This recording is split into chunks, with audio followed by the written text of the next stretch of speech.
So we will continue with the transmissible spongiform encephalomyelitis.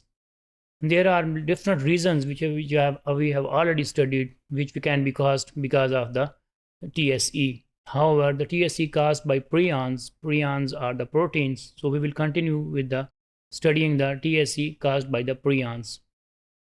Next is the chronic wasting disease.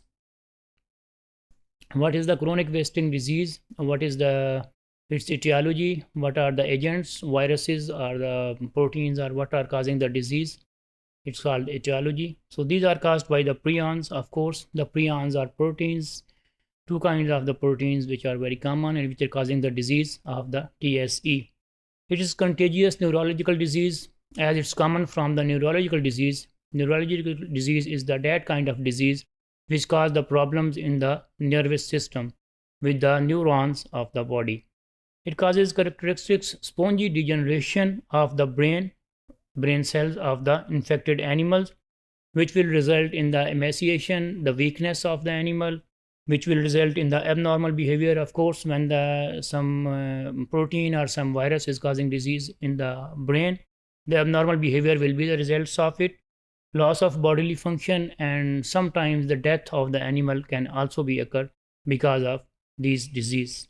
The most common host for this disease is the mule, then the deer, same kind of the animals, and then white-tailed deer is also very common, and the disease will be caused in it. Then elk, moose is another animal caused by this disease, and which is susceptible to this kind of the proteins. Then reindeers are also very important, and the disease can also be caused in these deers too. The sign and symptoms are those things which are the specific of that disease.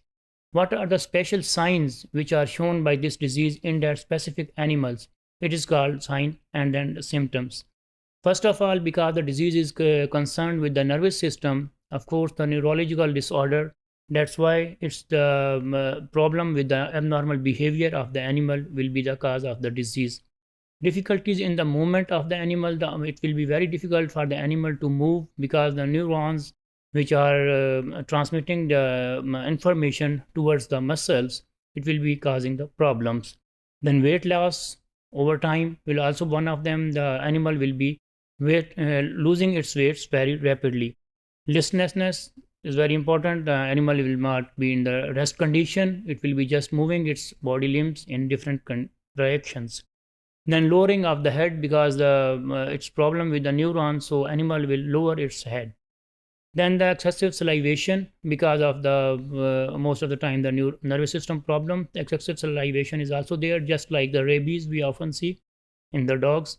Similarly, here will also be the excessive salivation from the mouth. Nervousness, of course, the nervous problem. So there will be, the animal will be very easily to see that it is the nervousness. And then the tremors will always there. Tremors, convulsions are always there in the nervous problems in most of the animals.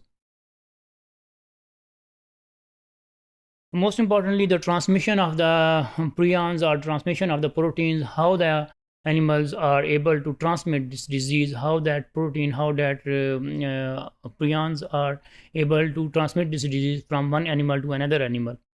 Of course, the contact with the infected animal will cause the transmit the disease from one animal to another animal, or the contact with the body tissues of the animals with each other will also be cause the disease to transmit from one to another.